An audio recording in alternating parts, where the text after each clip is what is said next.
This Friday, Jamie Lee Curtis and Lindsay Lohan are back to switch things up in Disney's Freakier Friday. Totally, yes. It's an absolute riot. Woo! And the only movie that can be described as... So much weirder than the last time. What last time? It's the frequel You ready? we've been waiting for. That absolutely slays. What deeply out-of-touch old person came up with that? You did. Wow. Don't miss the comedy event of the summer for all ages. Disney's Freakier Friday. In theaters this Friday. Get tickets now. Rated PG. Parental guidance suggested. It's Wednesday Addams. I see you're trying to distract yourself from your own banal thoughts. Let me help. Here's a recording thing made of my latest root canal.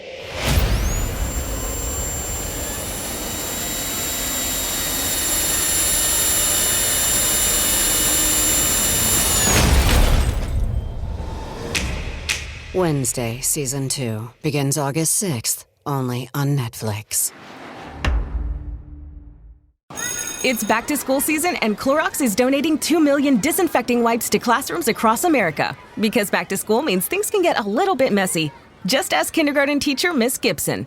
Give me just one Clorox wipe and I'm ready for glitter glue, exploded lunchbox yogurt, peanut butter handprints, runny noses, picking noses, rubbing noses. Touching noses. Thank you, Edward. Ooh, nap mats and lockers and tissue boxes. And Clorox scissors. disinfecting wipes. Teacher's #1 wipe. Clean feels good. Based on unit sales data. Pie in the Sky Media. This series contains adult language and descriptions of graphic violence throughout. Listener discretion is advised. I'm Carolyn Osorio, and this is my new podcast, The Murder Chronicles. We are taking some comfort in knowing that you two are together forever, and neither of you had to suffer like we are suffering now. You were like a lock and a key, each pretty useless on your own. But together, you unlocked the whole world for yourselves, and for us, and for so many others. We promise to carry on your legacy of greatness and giving, from now until forever. You're listening to episode 43, part 2 of Cui Bono. If you haven't already, please go back and listen to episode 42 of The Murder Chronicles, part 1 of Cui Bono. Why would they want to say a double suicide or murder-suicide? Like, that just seems so... Why would they jump to that conclusion? It just seems very strange. The police begin by asking the wrong question in the first 6 weeks. They keep asking dozens of people, why would Barry kill Honey and take his own life? Was he sick? Did he have cancer? Did she have cancer? Did they have a suicide pact? Is there a suicide letter? They're not asking who would do this.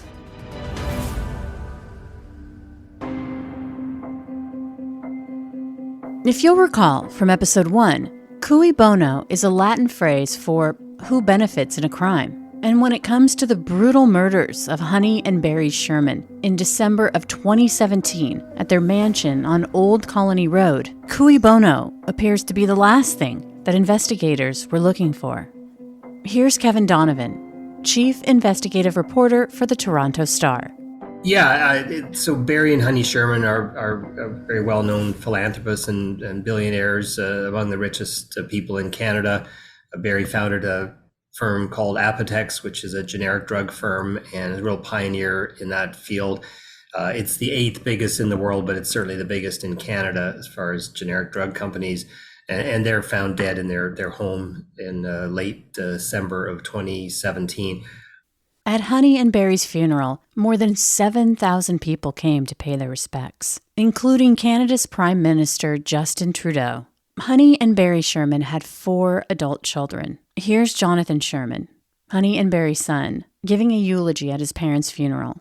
To my father, you are my hero. And I don't mean that like how all dads are heroes to their sons. You were a real-life superhero. When I was a kid in elementary school, we did these book reports on great Canadians, and I would always choose someone like Wayne Gretzky or Terry Fox. I didn't know at that time that you were one of those types of people. What it means to me to be a great Canadian is to set an example for the world to see, to be successful in business and make contributions to charity, and to advance the quality and access of much-needed healthcare and education, and to raise a family. That is what it means to be a great Canadian. You contributed enormously to so many fields and have received so many honors and awards. I could not begin to name them off. To me, each new award was just another in the pile, and no additional award was going to alter my perception of your greatness. But just 2 weeks ago, you privately told our family that you had been appointed to the Order of Canada, the greatest recognition of Canadian greatness. You were always so humble, but I know how proud you were to get that news, and how excited you were to finally be recognized for what you are. I don't know what will happen now with that award, if anything, but to our family, you were always the greatest Canadian. In the weeks following the shocking announcement that billionaire couple Honey and Barry Sherman had been found dead in their home, understandably, police were still processing the crime scene, which was the Shermans' 12,000 square foot mansion, which meant they had a lot of ground to cover. There was 3,000 square feet upstairs, 3,000 square feet on the main floor, and then a final 3,000 square feet in the basement, where the pool was and the bodies were found. Now, in part one, if you'll remember, that Friday night after the bodies were discovered that day, when the real estate agent was taking prospective clients through the house, Toronto Police Detective Brandon Price would share with reporters that night that they were not seeking any suspects.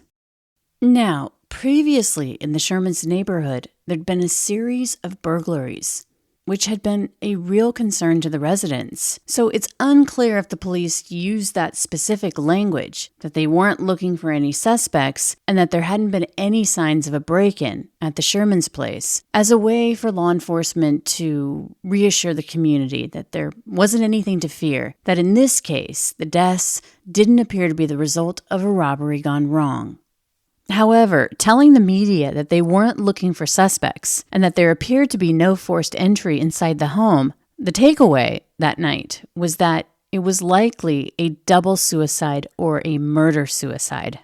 So the next day, on Saturday, when police released the findings of the forensic pathologist who had conducted the autopsies and who determined that the cause of death for both Honey and Barry was ligature neck compressions, a form of strangulation. However, the manner in both of their deaths had been ruled as undetermined.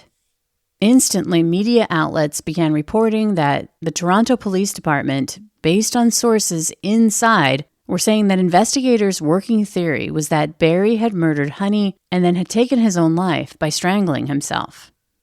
The Sherman family was gobsmacked. In their minds, there was just no way. When they heard the news, they called out the police that Saturday night, saying, quote, "We are shocked and think it's irresponsible that police sources have reportedly advised the media of a theory which neither their family, their friends, nor their colleagues believe to be true. We urge the Toronto Police Service to conduct a thorough, intensive, and objective criminal investigation," end quote. This rift just kept feeding the story, which was getting bigger and bigger day after day. And behind the scenes, Kevin explains that the Shermans were paying a price for a reticent pathologist, that there were politics involved in a ruling of undetermined as opposed to a double homicide.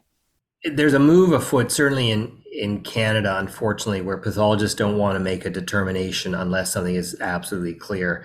And police sources say that, well, the pathologist that they used didn't make a determination of double murder, so they were leaning towards the murder-suicide theory. The pathology sources I have say that it was the police that made the mistake, that they didn't push the issue enough. The result of all this, unfortunately, is that, and I learned this from the court documents, the police documents that have been unsealed, the police begin by asking the wrong question in the first 6 weeks. They keep asking dozens of people, why would Barry kill Honey and take his own life? Was he sick? Did he have cancer? Did she have cancer? Did they have a suicide pact? Is there a suicide letter? They're not asking who would do this. And as we all know from television, the murder cases they become cold within 48 hours. And the family would initiate their own investigation, hiring criminal attorney Brian Greenspan to assemble an experienced team of retired homicide detectives, as well as a very well-respected forensic pathologist to perform a second autopsy on their parents. Try and look into this murder-suicide theory that police sources were saying. So there was only a one-line press release that the police had put out after their autopsies saying that they died by ligature neck compression. So something had a ligature compressed their neck. So I started thinking, you start Googling that these days and you get some pretty unusual stuff. So I thought, why don't I try some human sources? And there's a guy who was a source at the time, but he's now agreed to be public, Dr. Jim Cairns, who's this delightful former senior coroner from the province of Ontario, which is where Toronto is. Call him up and we're just chatting away. And then I say, look at Jim, I'm trying to understand what is ligature neck compression? The way it works in Canada. So a coroner doesn't do autopsies, but they're often present at autopsies. And this guy is, Dr. Cairns knows an awful lot. And he starts explaining to me some specific things, including some anatomical things that can sometimes do and sometimes don't happen. And he's being very specific. And so I say, Jim. Are you talking about the hyoid? Yeah, the hyoid bone. He started telling me these things. And I said, Jim, are you somehow involved in this case? And he pauses and he says, aye, laddie, I am. And he's, becomes very excited because it turns out he has been the one hired by the Sherman family to sort all this out. And his main job was to find an American pathologist to come up and do a second set of autopsies, because the Sherman family, they had hired their own lawyers and they thought, well, we better get somebody from out of country to be an independent observer to do autopsies. And because the holidays were coming and because some of the American pathologists are not licensed in Canada, he ends up getting a very respected pathologist in Ontario to do it. So he, over the period of the next week or so, these autopsies have been done, he's got the information and he passes it on to me. The Sherman's pathologist would agree with the first pathologist's ruling that the Sherman's cause of death was strangulation, but he would rule that their manner of death was a double homicide. So Kevin became involved in the Honey and Barry Sherman murder investigation 3 weeks after they'd been killed. And as he was investigating the results of the second autopsy and putting that story together, what he didn't know was that the Shermans' only son, Jonathan, had come forward and shared with investigators that his parents had a lot of enemies. He would say, quote, they were complicated people, and that there are people out there who would have a grudge against them and would have a reason to hurt them, unquote. And Jonathan Sherman wasn't the only one telling investigators that Barry had many enemies. Even so, it appeared, based on sources within the police department, who would say that investigators were still hyper-focused on the murder-suicide theory. Through sources, I was able to dig up enough forensic information that caused the police to change their tune and announce that, in fact, it was a double murder. When Kevin's piece came out under the headline, "They were murdered," the investigation would change course. On January 26, 2018, the Toronto police would hold a press conference announcing the reversal, although they wouldn't exactly say it that way. I'm Constable Carolyn DeClute, and I am here today to introduce Homicide Detective Sergeant Susan Gomes, who will be providing an update on the Barry Sherman and Honey Sherman investigation. The information that I'm willing to confirm with you today is that Honey and Barry Sherman were last seen alive in the evening hours of Wednesday, December the 13th, 2017. Neither of the two had communicated with friends, family, or associates from that time frame until their discovery on Friday, December the 15th. There are no signs of forced entry on all access points to the home. Honey and Barry Sherman were found deceased in the lower level pool area hanging by belts from a poolside railing in a semi-seated position on the pool deck. They were wearing their clothing. We believe now, through the 6 weeks of work review, we have sufficient evidence to describe this as a double homicide investigation, and that both Honey and Barry Sherman were in fact targeted. Detective Gomes was very tight-lipped, but one thing was really interesting about what she did say, that the Shermans, both Honey and Barry, were targeted. Many believe that Honey was collateral damage, and that Barry was the intended target. I'm not going to discuss suspects. They were targeted. Did the evidence suggest that as a possibility for random attack, or did you believe that they were in fact targeted? I believe, in the 6 weeks of review of the evidence that we've retained, that they were targeted. Although the press conference was explosive at the time, nothing appeared to come from it. And it left Kevin with more questions than answers about the motives of the Sherman family.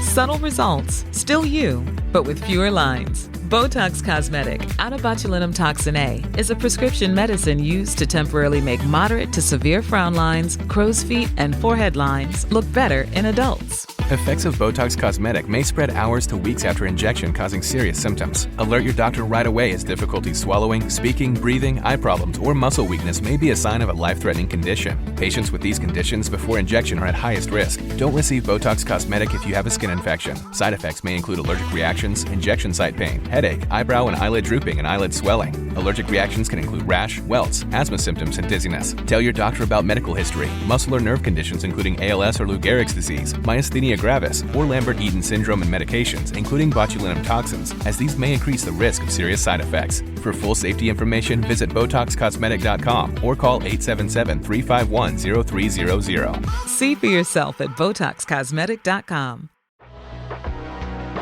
Leading a business today means constantly adapting. On the Executive Insights podcast, brought to you by AWS, global leaders share how they're making tough calls, testing bold ideas, and putting innovation into practice, generative AI included. If you're looking for real stories behind what's working, this is it. Subscribe to the Executive Insights podcast today, available now on all major podcast platforms.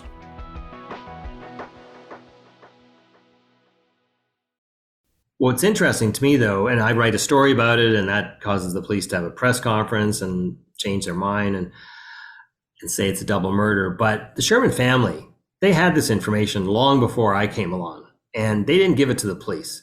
And that, to this day, I find very surprising. Why did it take a reporter to put this on the front page of a newspaper? Why didn't they just pass this on? And I don't know the answer to that one. It's very suspicious to me. It would take an announcement from the Sherman family through their attorney, Brian Greenspan, 10 months after the murders of their parents to get the police talking again.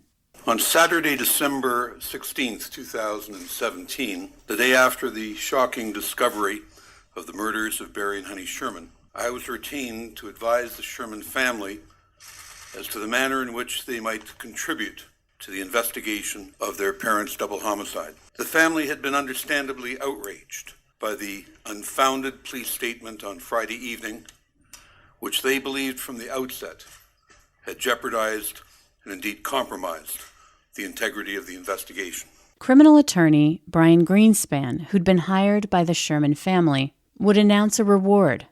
As an attempt to reignite an investigation, the Sherman family has asked me to announce the offer of a reward of up to $10 million for information leading to the apprehension and prosecution of those responsible for the murders of Honey and Barry Sherman.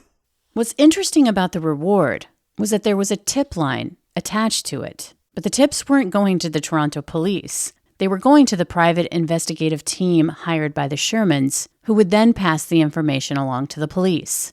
A call center has been established to collect tips and information 24 hours a day, 7 days a week.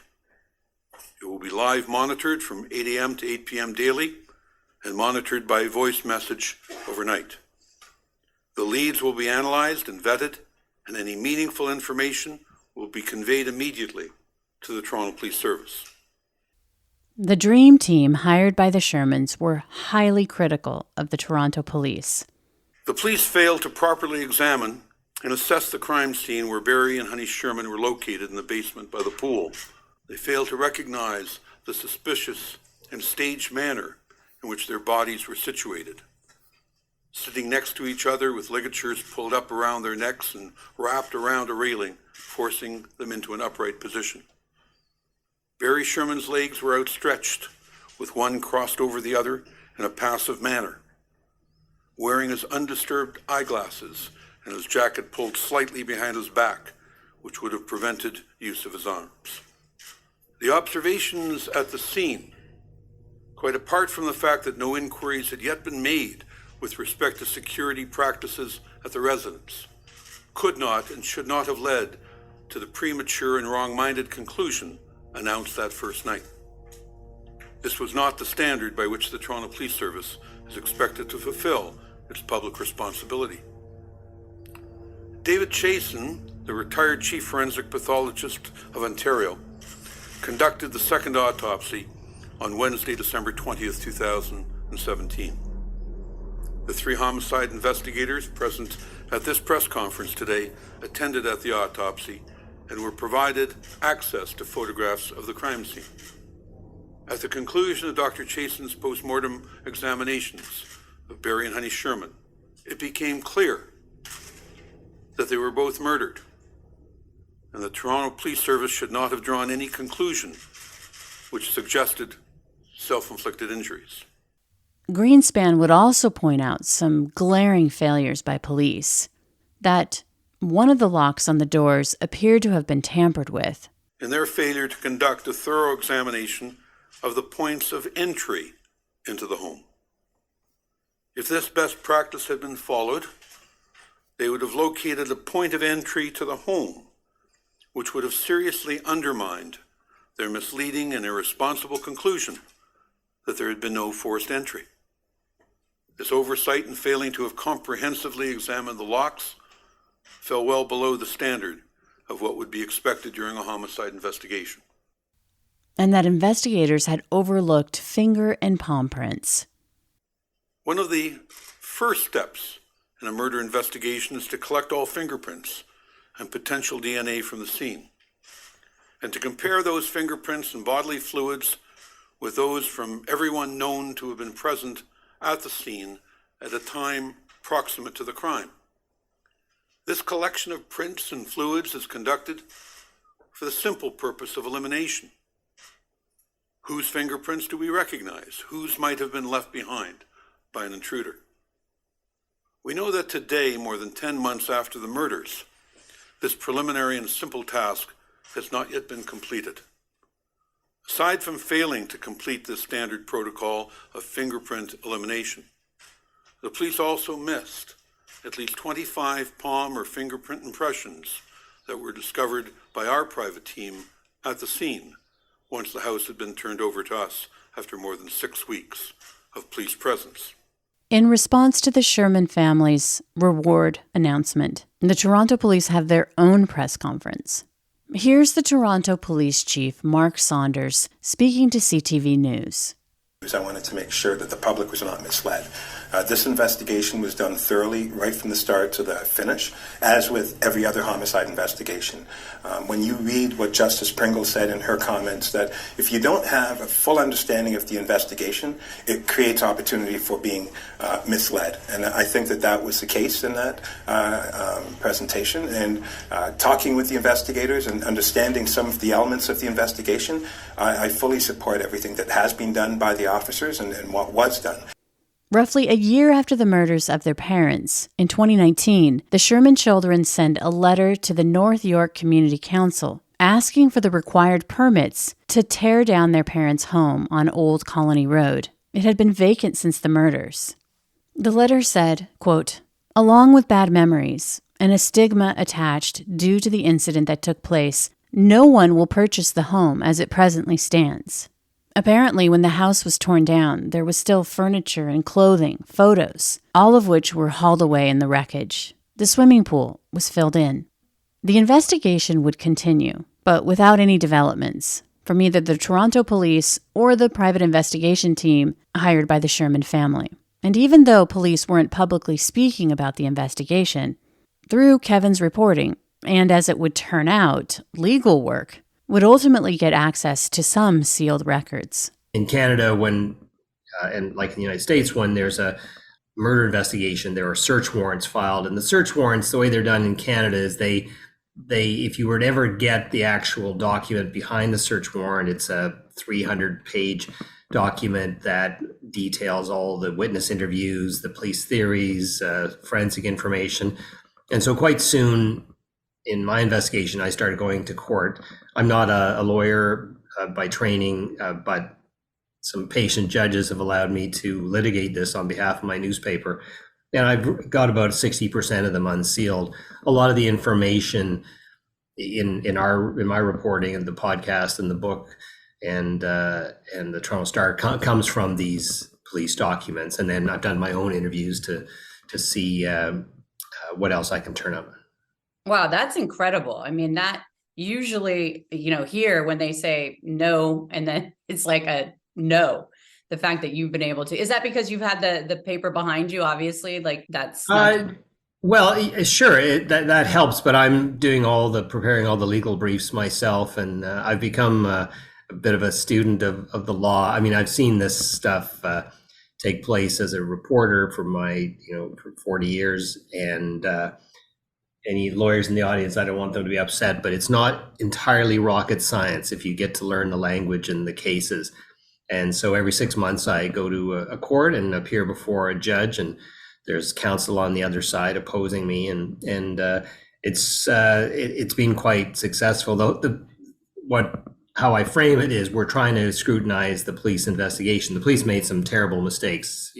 Canada's largest city, largest police force, to dismiss this as a murder-suicide, and then not to collect the proper fingerprints, DNA evidence out of the start, not collecting video properly. They made a whole bunch of mistakes. And so in the public interest, I'm trying to expose problems, and why, as you know, why we do this as journalists is we're trying to stop this from happening in another case. And if it happens in the case of two high-profile murders, then what is happening in the low-profile murders, probably the same thing.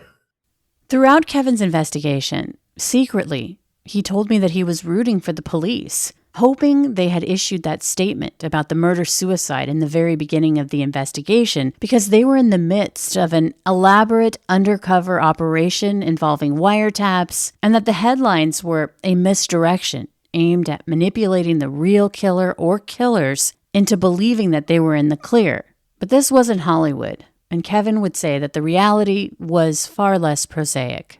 Why would they want to say a double suicide or murder-suicide? Like, that just seems so very strange.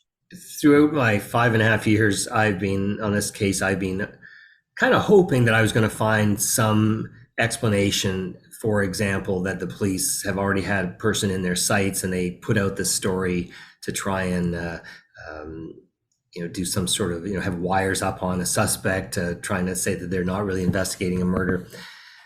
That is not the case as far as I can tell.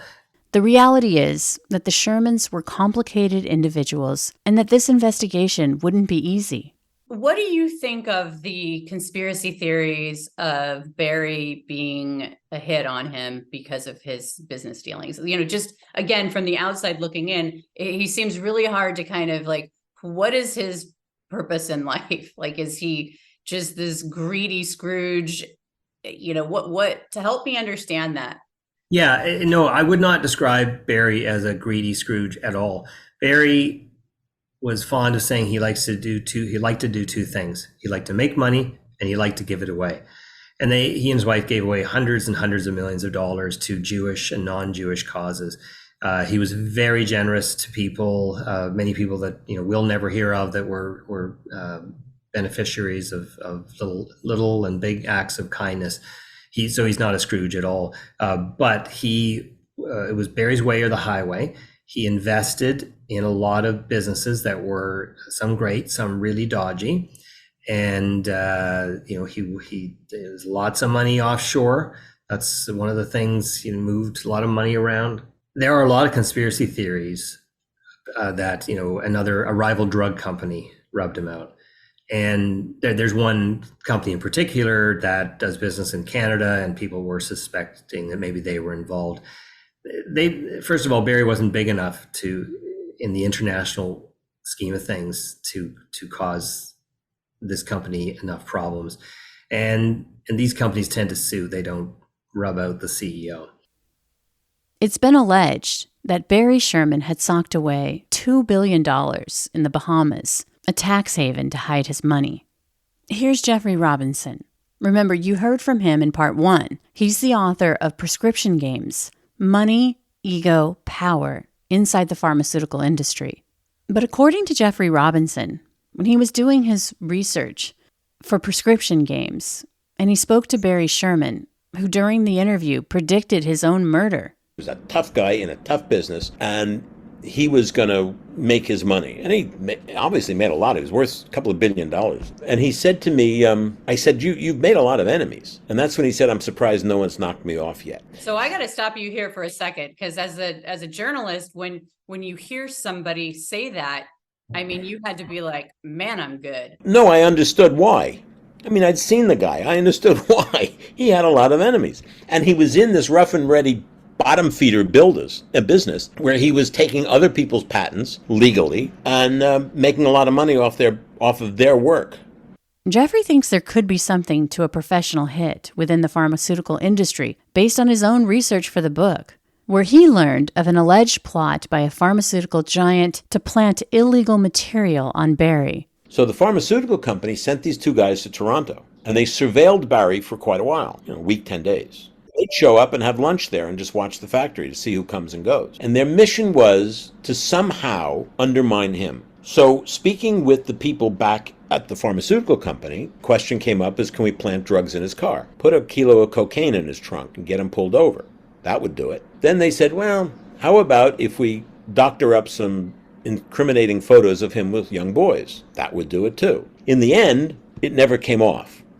But it shows that there were people who were out to seek revenge, maybe not for money.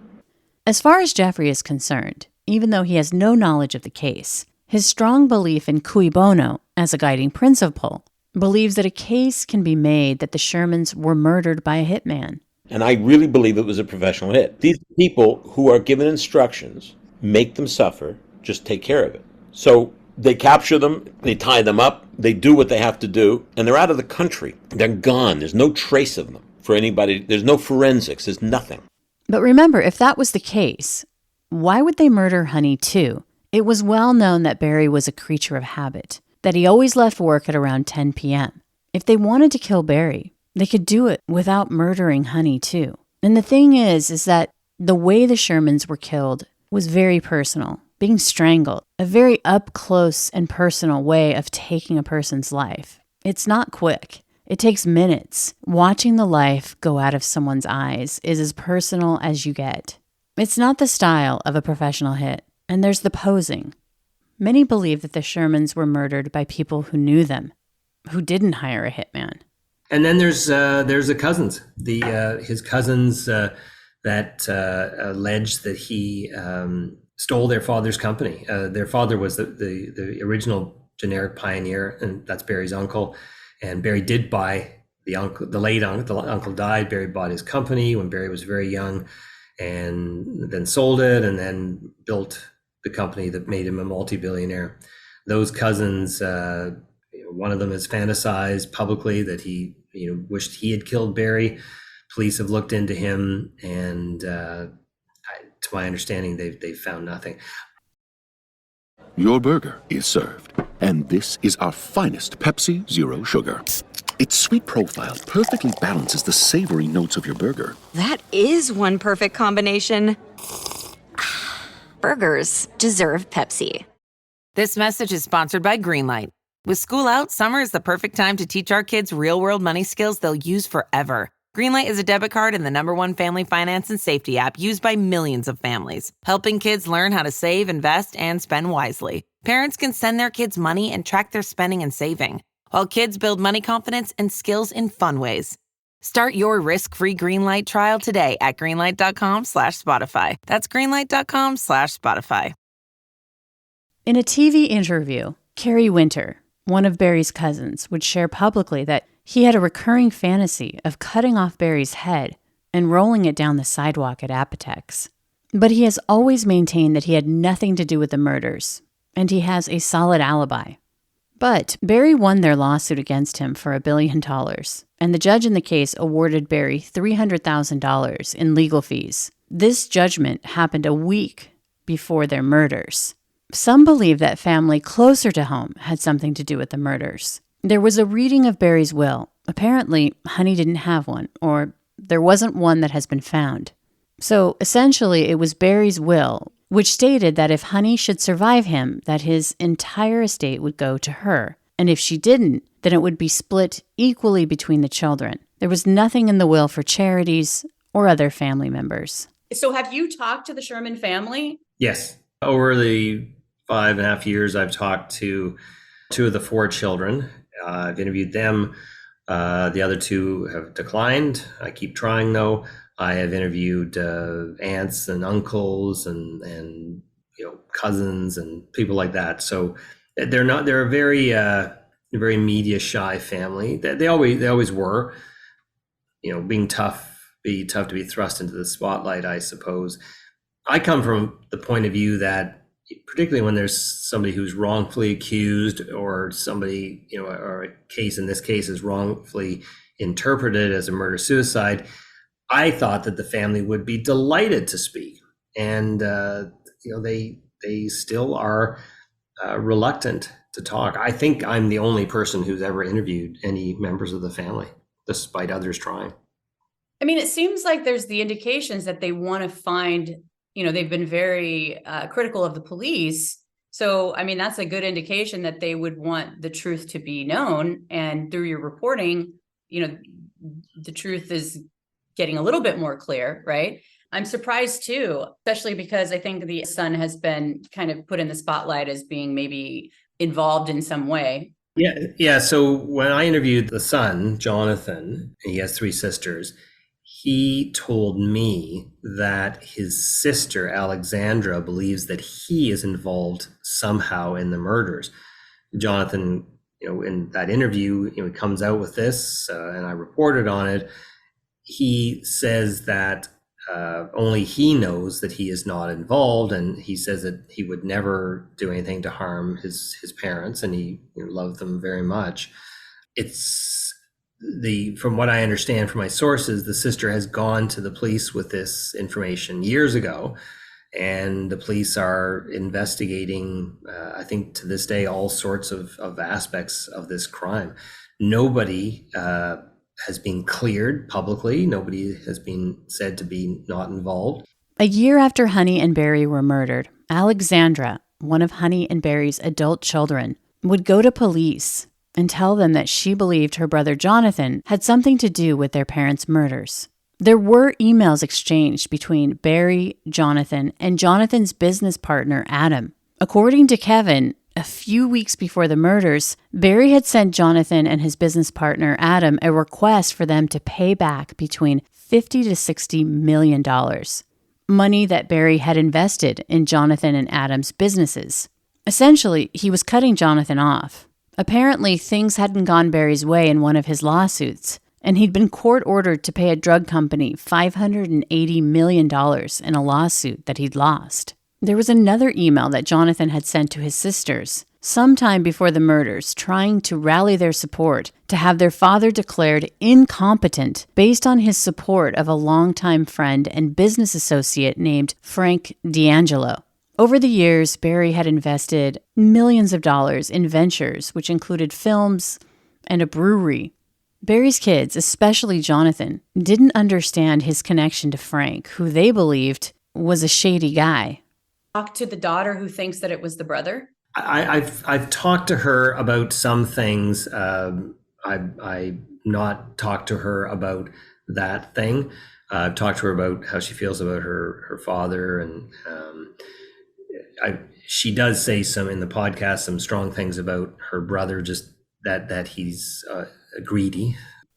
4 years after the murders, the Toronto Police Department would hold another press conference. Here's Detective Brandon Price on December 14th, 2021. We have been able to eliminate the vast majority of people captured on the video. We are left with one individual whom we have been unable to identify. I'll ask that you take a look at the screen and observe this individual. Through our investigation, we have been unable to determine what this individual's purpose was in the neighborhood. The timing of this individual's appearance is in line with when we believe the murders took place. Based on this evidence, we're classifying this individual as a suspect. Though there is a lack of detail in features of this individual, we believe that further information from the public could assist us in making an identification. I would ask that you pay particular attention to the gait or the stride or walk style that this person has on the video. We are not able to provide you with any certainty the person's age, weight, or skin color. However, through photogrammetry performed, we have been able to determine that the suspect in this video is standing between 5'6" and 3/4 and 5'9.5" inches. Detective Price would say that they waited to release the video because they wanted to go through all the cell data they had collected, and that took 4 years to see if it matched the so-called walking man suspect. The only suspect the police have ever identified, and it's not much of an identification, is a man that they call the walking man, who's picked up on video surveillance in the Sherman vicinity of their home that evening around the time of the murders. This person is between 5'6" and 5'9", walks with an unusual gait, and could be actually a young person pretending to be an older the person. And you look at the video, it looks kind of portly, older. Could be a 30-year-old just posing as that, and nobody knows. And another example, a more current example of police mistake, is they just put that video out just last year. They waited 4 years to show that video to the public. They showed it to the public saying, "Hey, does anybody recognize this guy?" And I don't know about you, but my mind, after 4 years, I don't remember things as well. And still the police wait to see if anybody in an area, where houses, bought and sold, people move out. It's crazy. It's been more than a year since the Toronto Police Department released the video of their suspect, known only as the walking man. It's unclear if they are any closer to closing in on the killer or killers responsible for the murders of Honey and Barry Sherman. But after more than 5.5 years of investigating this case, Kevin has a theory of what he believes happened on December 13th, 2017, between 8:30 and 10 p.m. That Honey came home from shopping on that Wednesday evening at around 8 p.m., that she was walking through the door on the main floor and was either attacked from behind or that someone was already in the house when she arrived, but in either case, it was a blitz attack. You have to remember that when the housekeeper arrived that Friday morning, around 36 hours later, she would find a cell phone on the floor of what's been described as a powder room on the first floor, a bathroom that Honey never used. That maybe her cell phone got knocked out of her hand in a struggle and somehow ended up on the floor of the powder room, or that's where Honey ran to as she was trying to escape and was then dragged out of there, leaving her phone on the floor. And it's during this attack that she received the blow to her face. Honey has been described as a fighter by her friends, and that she was not the type to go quietly, but ultimately she would be taken down into the basement. Barry left Apotex at 8:30 and headed straight home. He usually left at 10, but for whatever reason, he left earlier that night. And he pulled his car into the underground garage just before 9 p.m. And that when he walked inside the basement, the killer or killers were waiting for him. Not expecting to be ambushed, he was easily taken down. The home inspection paperwork, his BlackBerry device, and the gloves that he'd been wearing were found later by the real estate agent strewn upon the floor of the basement. Now, based on the impressions that were found on Honey and Barry's wrists, it is believed that they had been tied up while they were still alive, because blood had to be flowing in their bodies to leave those marks. And it was at some point that both Honey and Barry were strangled with what has been described as a thin ligature, which was not the size of the belts that would be found looped around their necks, holding them into that posed position with the help of the pool railing that was behind them as they were in that seated position. Remember, the way that they were sitting resembled the two sculptures in the nearby hobby room, with Barry's leg crossed over the other one at the ankles, his eyeglasses neatly in place on his nose.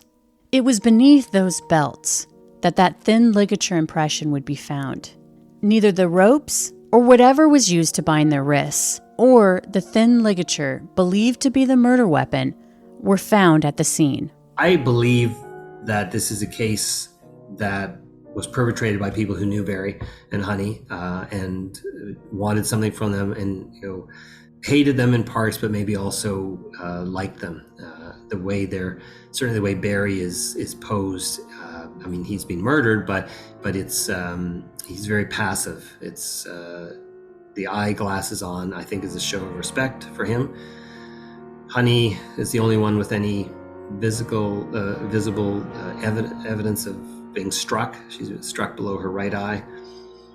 But I think the people that wanted this done were involved in doing it themselves. I don't think this is an international hitman.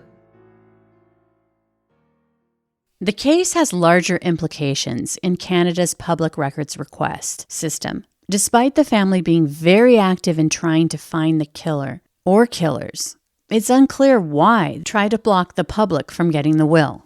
Because it sounds like the family blocked that request to get They those. did. Yeah, they did. And it was, it's never happened before. Wills and estates are very public in Canada. They're just almost automatically public. And when they went to court to block me, and I won at most of the stages, and then they wanted to go to the highest court, and had we lost, on my tombstone, it would have there would have been a precedent. It would have said, Kevin Donovan, the guy who closed the courts in Canada. But actually, the spin-off of this, of us winning this case, it is made court documents more public in Canada. So it was good. So I'm glad they fought us. In September 2022, a deal was announced that Apotex would be sold to an American private equity investment firm called SK Capital Partners. The sale would be official in April of 2023 for an undisclosed amount. But it's believed that the 4 adult children received a total of $3 billion. And remember, Barry had many other companies within his vast estate, and also allegedly a couple $1 billion in an offshore account, which means that all 4 Sherman children are now billionaires. But the idea of cui bono, who benefits, isn't always just about money. Who benefits could be about someone whose sole goal was to have Honey and Barry Sherman suffer. It could be about revenge. Revenge against people who appeared to have it all: money, prestige, children, grandchildren. In fact, before their murders, Honey and Barry were about to be acknowledged for all their philanthropy. What if the motive for murder was revenge? Someone who perceived the Shermans as horrible people and wanted them to suffer. Barry was described as cutthroat, but in a business of pharmaceuticals, you had to be. Being litigious was the only way to have a run at expiring patents. Basically, you had to sue for the privilege to do so. But Barry was also known for his incredible generosity and wanting to give without any strings or acknowledgement. And Honey was confident, a connector who knew how to bring people together in big ways to raise a lot of money for charities. But she was also known to be aggressive in a way that rubbed some people the wrong way. If you were someone who wanted to have revenge against Honey and Barry Sherman, who knew their habits and routines, who knew them well enough to know that after being married for nearly 50 years, Barry watching Honey being murdered or vice versa would be a suffering beyond imagining. You have to say to yourself, what am I not seeing? Because there's something there that I'm not seeing. And I've thought about it, and I called an old homicide cop I know, and I described it to him, and he had the same conclusion I had. They were tied up and strangled. They died of strangulation. One would have died first. That says to me, somebody wanted Barry to see his wife die, or his wife to see Barry die. This was maybe not about money. This was about revenge. Before I let you go, I wanted to remind you to check out our bonus episode on this case, which is available right now. Here, my producer, Brandon Morgan, and I discuss the case in more detail. And as always, thanks for listening. The Murder Chronicles is a pie-in-the-sky production recorded live in the beautiful Pacific Northwest. We are produced by Brandon Morgan and myself, music by Soundstripe. For Pie in the Sky Media, I'm Carolyn Osorio, your writer and host. Thanks for listening.